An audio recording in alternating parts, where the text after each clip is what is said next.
order suspending certain provisions of the open meeting law and the governor's March 15th, 2020 order imposing strict limitations on the number of people that may gather in one place. This meeting of the Southborough Recreation Commission will be conducted via remote participation to the greatest extent possible. Specific information and the general guidelines for remote participation by members of the public and or parties with a right or requirement to attend this meeting can be found on the Town of Southborough's website. For this meeting, members of the public who wish to watch or participate in the meeting may do so in the following manner by finding information about the meeting at the Town of Southborough's website. No in-person attendance of members of the public will be permitted, but every effort will be made to ensure that the public can adequately access the proceedings in real time via technological means. In the event that we are unable to do so, despite our best efforts, we will post this on Southborough's website, an audio or video recording, transcript, or other comprehensive record of proceedings as soon as possible after the meeting. All right.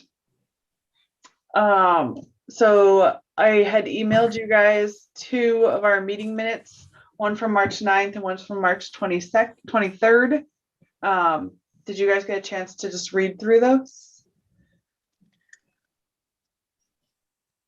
Yes. Or we could take a minute right now to read through them too. And I know, Rachel, I believe you were there for the second one, but not the first. Not the first one. Yeah. And so if you're comfortable with it, you can still vote to approve them, like, and your vote is more of a like, yes, to the best of my knowledge, like this is what they did. Okay. And if you're not comfortable, we could always wait on the March 9th ones for Kristen to join as well. Either is fine with me. So. Okay, yeah, I thought that I approved the March 23rd. Like I thought that I clicked what I needed to click to approve the 23rd ones. I didn't think I had done the other ones because. Yeah, so we just have to take a verbal vote. Oh, okay. Yeah. So that's okay. that's what I was queuing up for us to do. So if you want to read through the March 9th ones to vote to approve them. Sure. Okay, all right. I can give you a couple minutes to read those if you want to. Sure. Cool. And then we'll see if Kristen comes as well.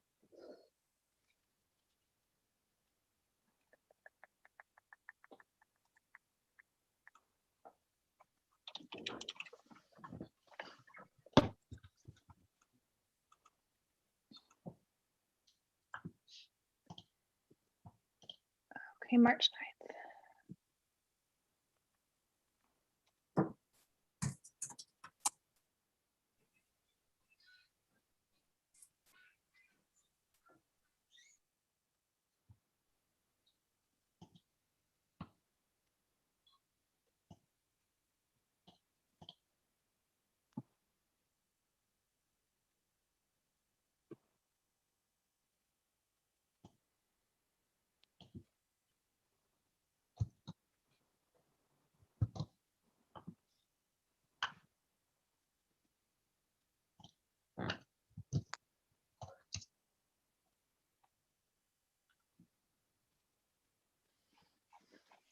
Okay, I'd already read the other ones, but I've gone through the 9th. Okay.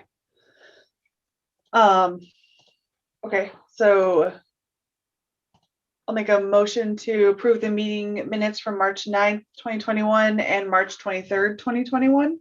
I second the motion. All right. So then we just need a roll call vote. So Hanson, yes. Dumont, yes. O'Day, yes. Yes. Awesome. All right. So then we can jump into the agenda. So Tim, updates from you.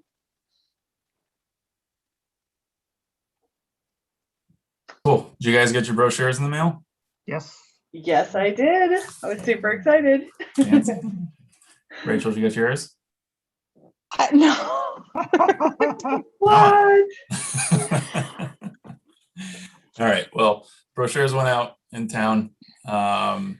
They hit mailboxes Friday, and we saw a big spike over the weekend. So something tells me paper is still working. So it was really good. So RAP is going very, very well. We got 225 kids registered to date for this upcoming session. That means 16 of the programs are definitely going to run, which is huge compared to the last few. Every other program is right on the brink. 2 more people, like 2 more kids, 1 more kid, 3 more kids. Everything's right there. So we got about half a month, couple weeks left. So we'll do another push in hopes to get that out. We're probably going to reach out to some of the lower programs directly and say, hey, get your friends if you want this to run. So we're feeling really confident. We're excited about it when it comes to RAP. All the principals are aware, so they know it's coming. They're excited as well. I talked to them late last week, so they're good with that. Our pre-K programs are exploding, which is awesome. So we're sold out for 2 sessions of soccer this spring, a session of t-ball, and the multi-sport, and we have over 50 kids on the wait list for all of those programs. So super excited about that.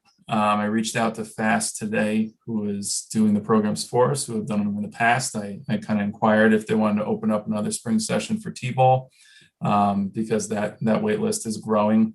We opened another one for soccer that sold out instantly, so we already have 2 with soccer. So we'll see if we can get another t-ball going for the mornings next month in hopes that we can pull those people from that wait list. So we'll see, but really excited. All those programs are going to obviously run. And I think those were our most popular ones last time too, when we started opening back up. So I think it's parents want the little ones to run around. So that's really good. Yeah. And then Special Olympic soccer is back as well. We finalized that this week. So that registration is open to the public. We already have about 5 or 6 kids for that. So we're happy to see Special Olympics is reaching back out to get that rolling. And that will start later next month. So kind of general program, RAP program, that's the update there, but all good stuff. Numbers are back. Consistent every day. We're getting a couple more every day. So really, really good on that. Summer camp is just the same. We sold out 2 of the weeks over the last couple days. We have 3 weeks that have less than 5 spots left. So on the verge of selling out there. I think there's 3 spots left in all of those. But overall, we're nearing full. We're about 3/4 full at minimum of most of them. 1 or 2 is about 25, 30 kids on that half full. So numbers are looking really, really, really, really good on that. Front loaded on the front ends. So that tells me hopefully once the summer kicks in, people will be happy with what we got going on, and they'll say, yeah, we want to come back, and we'll fill up the rest. So really good there. Again, that's for the younger kids and the older kids. So across the board, we're good. And then with the half day still, we got those 2 weeks already sold out. With that wait list is growing. We got about 5 on each of those. So again, all good registration wise with that stuff. Staff wise, we're completely hired. We got everybody we need. Plus we got a floater to be safe in case there's any absences or vacations last minute or illnesses. So we are fully staffed. Paperwork is just about all done as well. Kristen over at Town Hall is taking care of that. Alex pushed that out before she left. So I checked in with Town Hall yesterday, and there's a big stack of paperwork to go through. So all of our staff is on top of that. So hopefully they'll be onboarded much sooner than later. So we don't have to worry about that marathon when it comes to best soccer camp. We got 64 kids, 64 players registered for best across the 2 weeks. Mainly all of them are full day. We've got about 25 on each session for full day. So as always, that proved to be popular, and that's going to run no problem. So that registration is rolling, and it'll keep going. They don't really cap it, so we'll see how high that gets. And then our Viking Ninja Warrior week that we introduced, we got a lot. That was one of the things that spiked over the weekend. We got 14 for that over the weekend. So we're at 14, and that again is growing. Got a couple more calls on that. So that will run as well, and is proving to be of interest like we were hoping. So program wise, staffing wise, registration wise, the last couple of weeks have been solid as always. Financially wise, we're turning profit on everything. Now we're in the green, everything. We've taken everything into account. We've planned for extra when it comes to potential people coming in to visit camp. We have the custodial fees, everything's plugged in. Supplies, potential supplies are plugged in. So we're looking really, really good for the summer, and it's April 13th. So we're hoping we'll keep rolling with that. So that is my update on programs. If you guys have any questions for that. Silence means no. Okay. Yeah. All right. All right. Project updates. So Mooney, we have our kickoff meeting tomorrow morning at 8 o'clock. And concurrently tomorrow morning at 8 o'clock, the poles are being delivered down to the fields. So you will see the fields at Mooney over on the rock wall. You'll see all the lighting poles laying out there. We were told today that the work is going to begin next week, I believe next Tuesday. They're going to start digging for the foundations because they could get that done quickly and all that stuff done before all the electrical and all the more complicated things take hold. So we're excited for that, obviously, that project is getting underway. A little snafu with it. Of course, there's a snafu with this project. So we found out last minute, we found out yesterday afternoon that they were coming tomorrow with everything. So communication's been a little difficult with this contractor. We had a nice conversation with them today, kind of laid it on the table. They get it.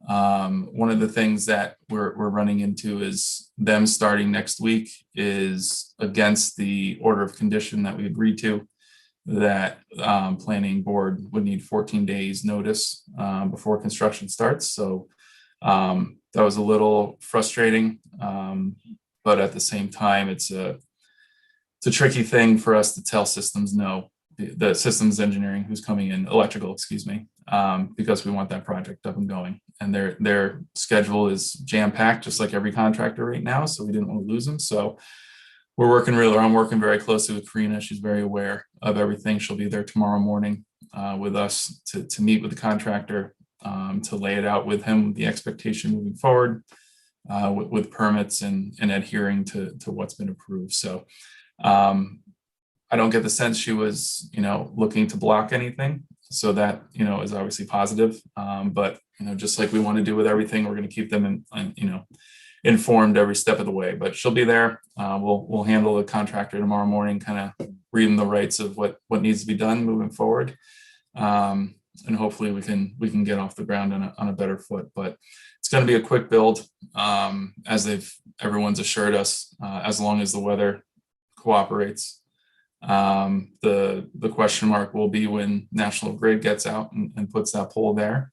So that will be part of our conversation tomorrow of when the contractor anticipates that happening. But all in all, he's going to start, the construction will start on Mooney next week. So that's super exciting because that'll be the first one checked off the list between the two lighting projects, and arguably the more important one, especially getting that up before opening day and opening weekend, in hopes they can use it this spring once it gets darker, potentially a little earlier.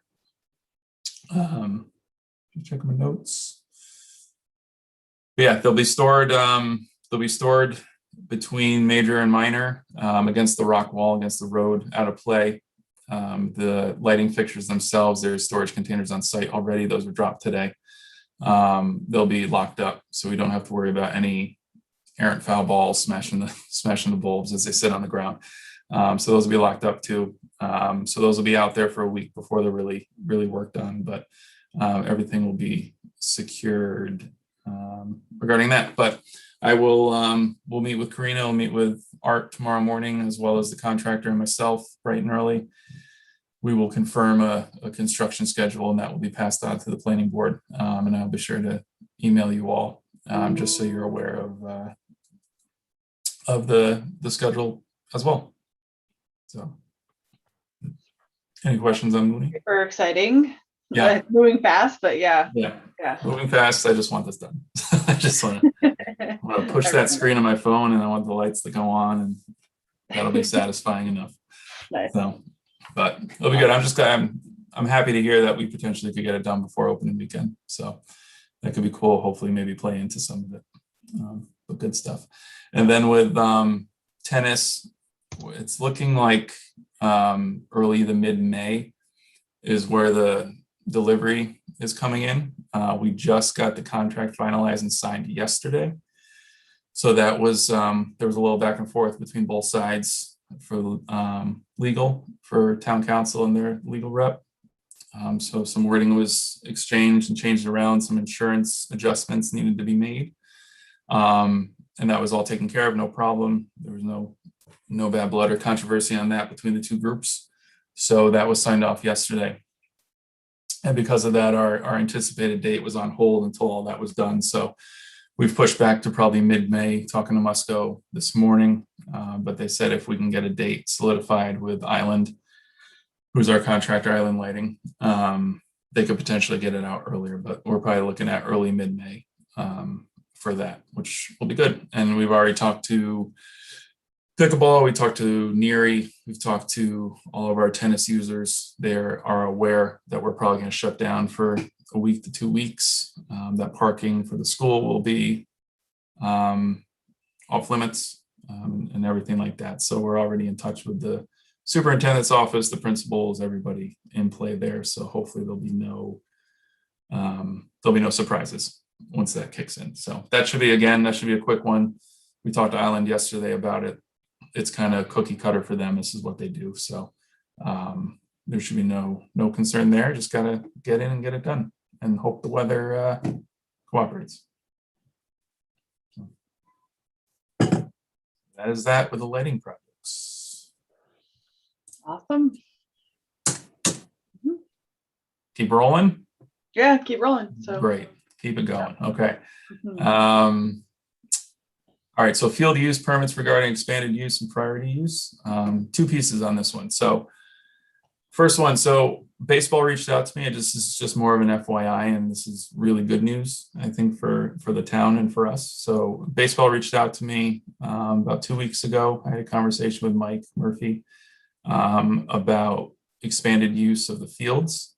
It was apparent, and this is something that we've talked about, Jen and Don, a while, and Rachel, this will be new for you, but it makes sense. So a lot of the teams kind of blanket, specifically soccer and baseball, they blanket the fields for their seasons with times. They want it from 8 a.m. to 8 p.m. They want to ensure that they get their games in, their practices, everything of that nature.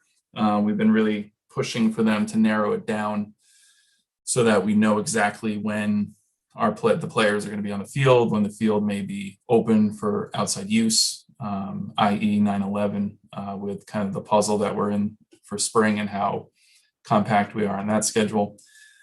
Same has gone for grass fields. And so that conversation was had lightly, I think, last year with baseball, but they reached out and they let us know that they do have some field time that was available. And they also had some fellow leagues that have expressed interest about using the facilities, specifically two private AAU groups, Mizuno and Nakoma Baseball out of Ashland, I think, or Northborough, no, Westboro, one of those. But anyway, so we worked with them.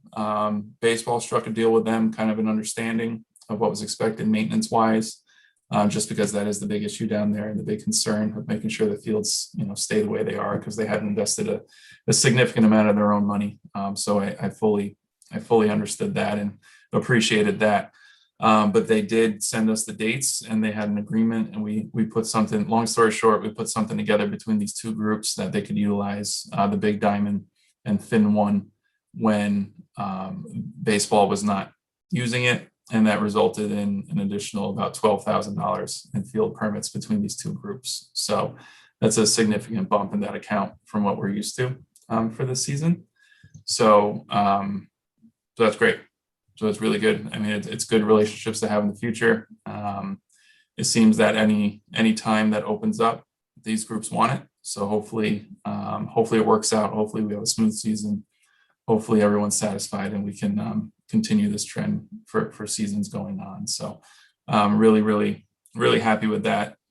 Those two groups have also been just wonderful, very responsive, and willing to, meet any requirement we have or request we have. So it's been really good. So I thank baseball for bringing that to us, and also for opening it up to outside groups, just like all the other fields that we have. So that was really good. And my guess is that's probably going to be in more demand once those lights go up for tournaments and whatnot. So all good stuff there. The second is, so Jen, you and Don and I we're a little on this a little bit, is use of the soccer field at Finn. So Rachel, there was a little, not a snafu, but there's a little back and forth between baseball and myself. I was trying to get a men's league team out on the soccer field. We have an 11v11 size soccer field, grass out at Finn in the outfields of the baseball fields. That's from my understanding at that point was historically used for that purpose. When I presented it to baseball that we needed to kind of move the goals and move their outfield fence so this game could get in, it kind of opened a can of worms about priority use and past agreements, handshake agreements on the side from the old director and things of that nature. A lot of back and forth, and it was kind of explained that there was an agreement that recreation would kind of give priority to baseball because it's their height of their season in the spring, and then that would flip in the fall, summer and fall, with some more priority of that Finn field for soccer use. And while this was only kind of I think I only needed 1 or 2 hours, 2 or 3 hours, I wasn't going to go to task for them for this season. So I said, okay, I'll let it be. So the group who needed the soccer field was super understanding. But I wanted to bring that here to Don and Jen and see if you guys had any more historical knowledge on that. But more importantly, hopefully we can get something on a later agenda that I'd like to just get something in writing, an agreement. Kind of like our field permit apps where we have kind of those priority use clauses, but specific to this field, just because I would like to be able to utilize that field if we need it. It's not a huge demand ask, but that was $1,000 probably in our pocket that we could have used to help this crew get there. And they're a group that uses 9/11 historically. They just got to us late, not knowing what their schedule was going to be. So that just kind of worked, timing worked against them. But again, I was just hoping we could get something in writing in agreement with baseball and just in general, so that we're not still operating off of, handshake deals that might have been done. So I'm sorry if I didn't hit send on my note. I did see your note. I thought I may have responded, but I may not have. I have no knowledge of any sort of handshake deal. And actually I have personal experience of playing on that field, not me playing, but coaching on that field within the last couple of years. Obviously not last year because of COVID and whatnot, but the year before, the spring is particularly tough, as you know, for 11v11 fields.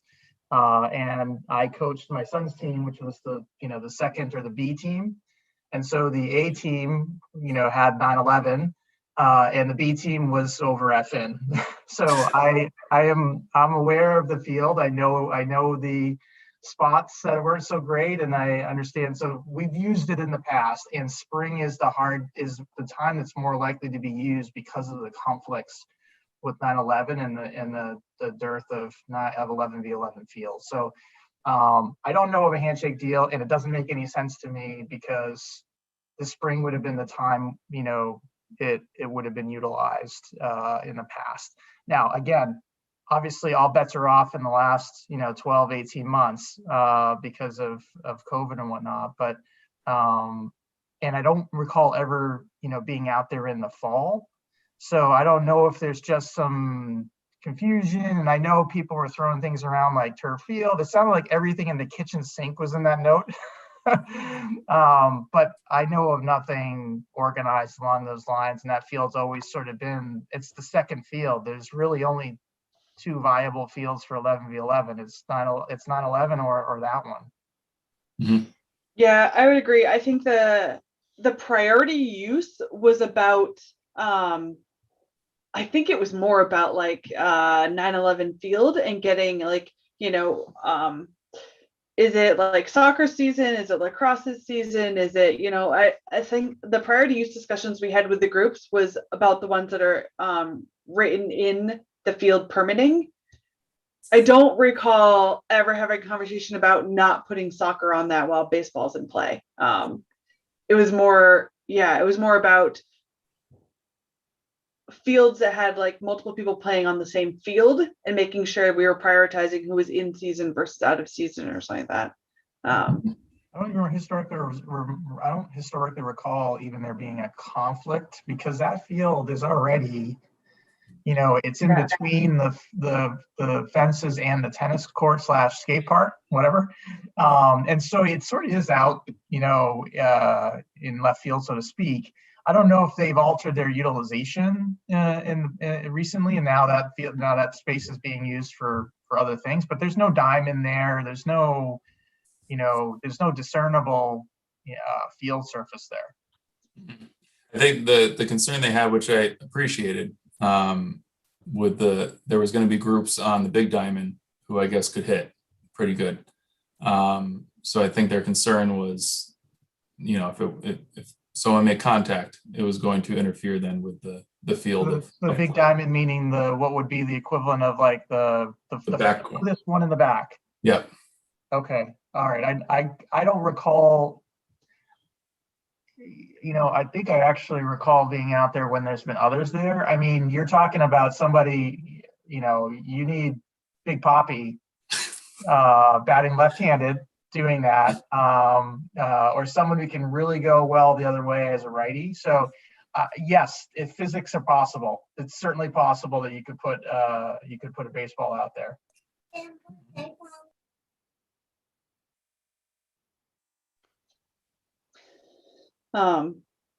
Sorry, Dar saying goodnight. So. No problem. Yeah, so I don't know how to approach it. I don't know if we say, because it's mainly Sunday. Sunday was always the requested time, just because of the men's leagues. I mean, the youth leagues always get priority, so that they'll always be on 9/11 when they need it. But that explains it. So youth soccer doesn't play Sundays. Mm-hmm. There never would have been a youth soccer conflict there. Okay, well there you go. That's the key. The games are on Saturdays and practices during the week, so we never would have materialized. Mm-hmm.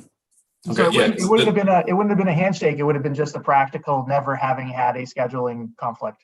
Yeah, it was a convenient handshake. So I just don't know. I'm just thinking down the line, if we could block off like the first 2 hours of the day or 3 hours, because all the men's leagues are first thing in the morning. It's always 8 to 10. Yeah.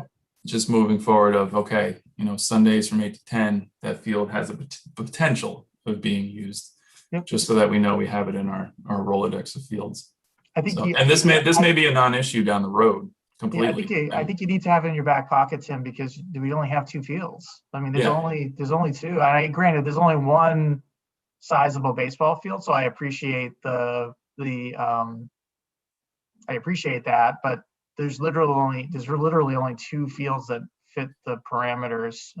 And like you said, if you can't use either out, you're booting out. Otherwise, you might be booting out Southborough residents who might be playing in that league. Yeah. Okay. So maybe I draft something that, I don't know. Do you think we should add it to the grass field policy, or do you think this should be? Do we just agreement? maybe, or do we just kind of do you document it through a memorandum to let baseball know that that we still intend to be able to use that field, especially for those early mornings on Sunday, because we have a need, and as other groups come through, we can discuss it again. But I also think if we're talking about a men's league on that field, I'm less concerned. If you're putting kindergartners, first graders out there, maybe they aren't going to pay attention, but and if the men's leagues are aware that there is baseball games could be going on, I think it's fine. But maybe it's just some sort of memorandum to baseball, more officially, and then we also have it in our records that we can't shut down that field, but we can try to minimize the overlap. Okay. All right. So maybe next meeting we put it on the agenda. I can put something together, and then we can talk about it. Yep. That,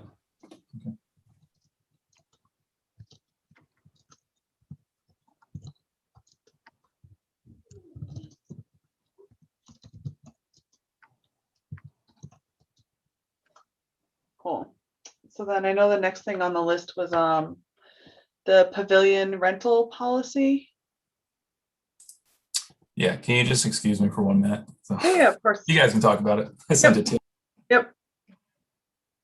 Do you guys have that rental policy, or do you want me to? I can also potentially share. Go look at it. It's for Fayetteville, right? Yeah, Okay. it's pretty simple, but oh, I can't share. He didn't let me. But yeah, basically, I'm guessing. I think the old one there was like a ton of like whatever legalese like content on here versus I'm guessing he just simplified it down. So it looks like so technically for the pavilions at the Fayetteville playground, Rachel, we do have like a rental policy. There's no charge for residents. There's a small nominal fee for non-residents, but like if you actually reach out to rec and reserve it, it's like yours. So you can have like birthday parties there or like other things like that. And then like the pavilion is yours for a couple hours. Okay. Yep. Yeah, so we can see what he says changed when he comes back. Oh, I see.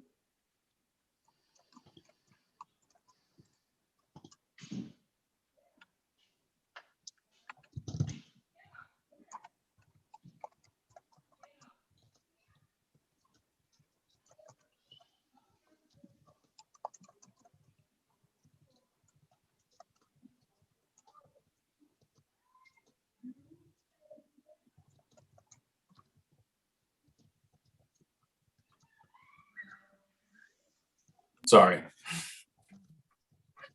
No problem. She needed help spreading her toothpaste on her toothbrush. Critical things. Critical things. These are very Yeah. important. Yeah. Yeah. All right. So I shared like more about like why we have this policy and how we use it, but do you want to just call out what changed or if anything? Just format. Mainly format.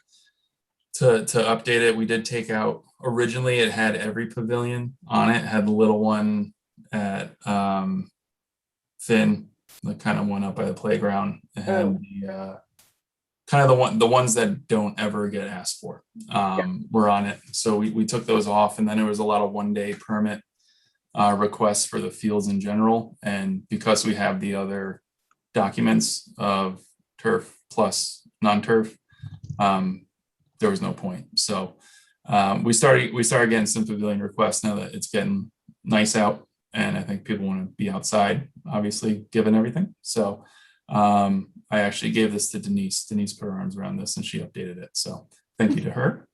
But yeah, that's mainly it. It's specific mainly to just Fayetteville, just the Fayetteville Pavilion, because that is at this point the only request that we get. And if for some reason we do get another pavilion, this can be easily utilized for it if need be. So but all the policies stay the same, all the price stay the same, everything like that.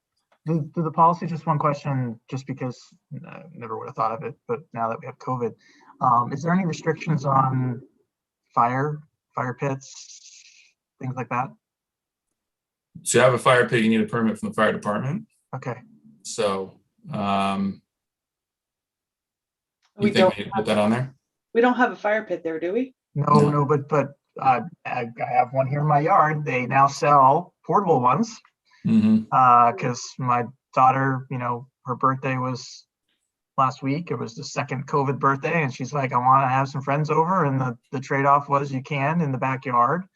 And we went and bought the fire pit thing, and sure enough, they did their thing. But you can throw it in the back of your car, take it wherever you want, and boom, you got a fire pit. So I never would have ever thought of it before, but like having now experienced it, and people have these propane tank things with the heating systems, and so a lot of stuff is popping up, innovation from COVID that I'm just wondering if our documentation is keeping up with that kind of innovation. Well, so on our field stuff, on our field applications and permits, we have like no open flame type thing. So we can mirror that wording I just think easily it on might this. be, again, people, Safe than sorry. yeah, they get used to it, right? They just, they're used to just showing up somewhere and whipping out their stuff now Mhm. and heating up, right? And I don't know. I think it's safe. At Yeah. least the open flame piece of it. I mean, why not? It seems standard, so we can, and it's an easy add, obviously. So that's a great point, especially if people are thinking to have a barbecue or And something. we don't want to rebuild that one again. No. Three's a charm. Yeah, Rachel, we lost that playground in a tornado. So that's a new playground. for us. Really? Oh my goodness. Yep. So yeah, it's Was only that? like about 2-3 years old. Okay. Wow. Yeah. Cool. Okay, so do you want us to redo that and bring it back next time, or I'm okay approve with with it. condition? Yeah, approve with condition would be fine. So if I can, I guess I can make a motion to approve the policy for the, well, that's not a gazebo, what are we calling it? Pavilion. The pavilion at Fayetteville, with the one contingency to add some additional language around restrictions on open flame.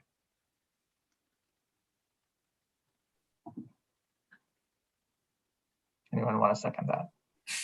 No. Yeah. I can second that. Dumont's yes. Yes. Hanson, yes. O'Day, yes. So we're all set on that one. So then Tim, you had the update on the purchase of goals and nets. Yeah, we had that discussion last go round. I just want to let you know that Laxachusetts, who's one of our private renters and who've just been wonderful the last 2 years at least, they donated a set of lacrosse goals regulation for us, as well as a set of practice goals on their own dime. So we'll have those at the disposal of the teams. They agree to let youth leagues use them as long as they can use them themselves, and that was obviously an easy yes. So just want to let you know, they've been great partners, and that just kind of solidifies it as well. So we are now we have more than we need when it comes to lacrosse goals, and that will pay off, I think, this summer once Central Lacrosse moves back in June, and then probably in the fall as well when their fall ball season kicks in. So just making you guys aware. Yep, and they were all adequately locked up Friday afternoon appropriately. We were there. I've got the early slot for practice for soccer at 3:30, and there was some, bunch of boys from the high school, and they're like, "Hey, you got the combo for those?" I'm like, "Nope, sorry." Yeah, No combo. I've been down there every morning relocking the goals and stuff like that. It's made a difference. It's made a huge difference. So, hopefully they stay in good shape. Knock on wood. Yep. That's awesome. Cool. I think that's all I got. All right. Yeah, I was hoping Kristen would join. I kept texting her because I wanted to walk through the so when we met last time talking about master plan committee, Kristen had like a document that she needed updated. So I know she's been busy. So I got the document this weekend, and Tim and I took a crack at adding a bunch of content. I just have questions for Kristen as to like what exactly they're looking for, or some of the stuff in there. Yeah, I agree, Tim. It doesn't really appear to apply to us. So I don't know if Kristen was responsible for those sections or not, but okay. Those are my questions. They seem kind of out of left field for kind of what should fall under our purview. I mean, there's stuff we could probably pull from the open space and rec plan regarding some of that, but I just want to make sure we're not doing more legwork than we need to. Yeah. So I guess and we can actually I can send around like a view only link of that document so you guys can see what we're talking about. We just don't want to, we can't collaborate for open meeting laws on it with too many of us. But I guess I'll just email Kristen and see if that's good enough to get her going, and then we'll see what else she comes back with that she needs for that master plan committee. Because I think I was noticing in some of her notes on that page that they were supposed to be reviewing it soon. with Board of Selectmen. So I was gonna say, I don't know what the deadline, I don't know if town meeting's the deadline, or I'm that's what assuming it it's looked like in some of the notes later in her document, that they Okay. might have been trying to pull it together for town meeting, probably to like issue it so people can read it, but I'm not sure. Okay. Cool. So we can wait and see what else she needs from us. So then, oh yeah, the only other thing I had on here was just like to let you guys know. So I feel like Tim and I have been at meetings every night for the past couple weeks, like touring around to advisory and CPC and Board of Selectmen and I forget capital planning, and everyone just checking in on trying to get our projects moving, but then also for Callander is going to be on the warrant article this year. I mean, like, so Rachel, historically Callander, we had a lot of trouble trying to get buy-in and support to revamp this soccer field, which we've jumped through, like, I think every hoop they could have possibly put in front of us to prove that this is a field worth saving and we can invest in it and bring it back to full life. And a lot of the naysayers from our previous town meetings are now like fully on board and supporting this project. So like, unless we're throwing a curveball at town meeting, I fully expect the CPC article to go through so we can fix that soccer field and bring it back online.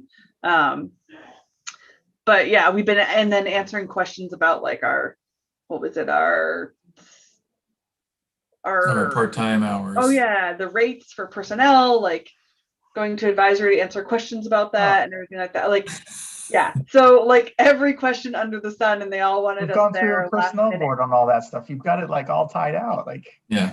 Well, Yeah. they pushed up the COLA increase for the part-time schedule, and they wanted to know if we wanted to get in line with it. It's like, well, obviously that's been the whole point of what we're doing. So we're gonna be able to pay our people minimum wage now. oh, that's good. Yes. So, Yeah. Any sense if I've been sort of tracking it a little bit, but any sense whether the CPC materials would end up in the, like, if they do some sort of a split, like, do you have any sense of whether they'll make it into the first meeting, quote unquote? I would hope so. We're number 19, and Okay. prior to that is a lot of consent stuff. Okay. and basics. So hopefully I didn't jinx us, but I think we'll be okay. Okay. Yeah, as long as we come before the rezoning of the town center and the potential sale of your building, we'll be fine. Yep. Yeah. And we're the first CPC article too. I know there's going to be some controversy on some other ones. So ours is cash straight out, and hopefully there's support on it. So. Yep. So yeah. So then, and I still haven't heard anything about if Andrew expects us to be presenting or if CPC will be presenting at town meeting. So I'm going prepared in case I get. So, okay, here's my question. How does that work? Is it commission or is it me? So you are not technically allowed to speak unless the floor Okay. wants you to speak. Okay. So what we would ideally, what would happen is that, Which is generally not an issue. I mean, well, we got shut down a couple times, but yeah, like, but you know, her name escapes me, but the director of the DPW Karen Karen. Gallagher. doesn't live Yeah. in town either, so she routinely speaks there. So I don't think there's an issue there. I think I will tell you that I think from the time I've been around that we've had more confidence in the rest of us speaking as much as we could, and I don't think that's an issue any longer. I think we'd have full confidence and relying on you to sort of answer questions and speak to things. And so if anything, I think you're an asset to us in that respect, whereas it may not have been the case in prior to those. Yeah, I mean, I'm more than happy to get up and speak to everybody. I just know it works differently here than the prior towns I've worked in. So Yeah. last So town I was in, it was expected. We went up, we presented the article, we read the motion, everything. So interesting. yeah. Yeah, I think I have CPC either Wednesday or Thursday night, so I can ask for confirmation there or recommend that they have you speak to it. Okay. Yeah, and then maybe prior, just in case, if they say you, I mean, if we want to, one of our meetings, just do like a working meeting, I can run through soup to Yep. nuts. Yep. On everything. It's pretty basic though, so. Yeah. Yep. You can watch all 472 meetings we've had on it and get the gist of it. Yeah, so again, don't jinx us. We thought we were in good faith the last time, and someone pulled It's true. a piece of paper out of the sky, and then the next thing you know, so we'll take nothing for granted. We'll be prepared. Yeah. Yep. Yeah. Yep. All Cool. right. Anything else? No, I was gonna say, I don't know, Rachel, if you've crafted any questions since the last time we've met, anything we can clarify or explain or? Not particularly. I took a look at that document that you sent along, Jen, and so that was helpful just for me to even get a sense of what we're talking about when we're talking about all these fields. Like I said, my kids are little, so I haven't had a chance to like go to all of them even yet. Mhm. I know the playgrounds, that's about it. So that was helpful. And now whenever we go out around town, I'm trying to like take a look and, like drive up and see the fields that we're talking about and all that kind of stuff. So, it'll just take me a little while to get kind of caught up, but Yeah. I have a sense of what's going on. Cool. Cool. Easy enough. All right, so then our next meeting, Tuesday, May 11th, at 6. So that will be the last one before town meeting, right? Unless we schedule. Okay. Yeah, it will be. Yep. So That's we should be good. that's not an election day, is it? Oh crap, is it? Is that election day? Here, it might be. I just, for some reason, I feel like I just read something. I could be wrong. No, the 11th is, Jim just sent something out about that. Yeah, it's the 11th. Okay. The town election will be Tuesday, May 11th. Okay, so do we want to push it back a week then? Have it closer to town meeting then? Yeah, hold on, I'm bringing up what rooms are available. So let's see if we can do No it. wonder it's so easy for me to book a room. Exactly. Yeah. So that's the 18th, right? Yeah. Yep. It's just selectmen right now. So if you want to put in a request, I can get that done. Okay. So. Does 18th work for you guys then? Yep. Does that work for you too, Rachel? I'm just checking. Okay. Yeah, no problem. Yep. Yes, that's fine. All right, we'll push it back a week then. This is my last week of being IT manager. Yay! You got a rotation? Back to one job. Yeah, go back to one job plus Alex's job. So Oh, there you go. Cool. All right, so then 6:53, I'll make a motion to adjourn. Second? All Dumont, right. yes? Yes. O'Day, yes. Hanson, yes. All right, guys. all right, friends. Thank you. Thank you very much. Appreciate it. We'll see you. Good night. Talk to you soon. See ya.